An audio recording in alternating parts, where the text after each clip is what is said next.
also a good start, I thought, would be to share. This is an old timey video. You can tell from the quality of it, but it's an old time news broadcast from when Roe herself, Norma, I forget her last name.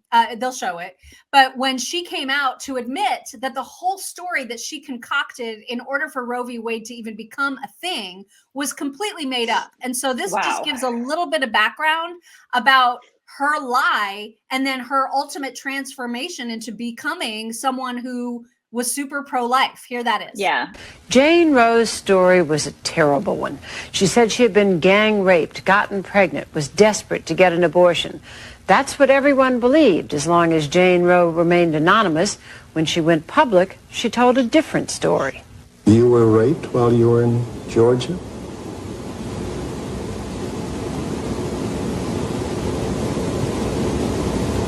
No, I wasn't. You were not? No, I wasn't. Oh, so all those stories that are in the books and so forth are not true? Yes, sir. Yes. They're not true. Right. And it turned out that lying wasn't the only embarrassment this darling of the pro-choice forces presented. In her personal treatise published last year, Norma McCorvey told the story of her somewhat sordid life. Then she still adamantly supported abortion. Now she adds that to the list of sins she took with her into the baptismal pool. I've cheated people out of money. I've sold drugs.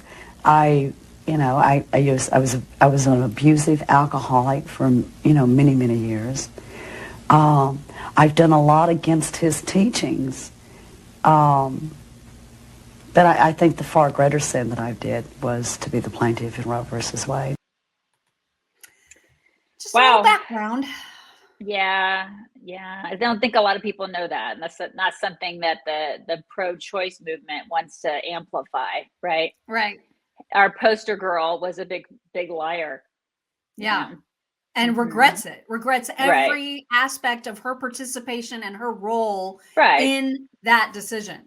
And repented and said, she feels obviously terrible, or she felt terrible about that, and then repented and then became a woman of God. But still, I mean, that just kind of sucks, right?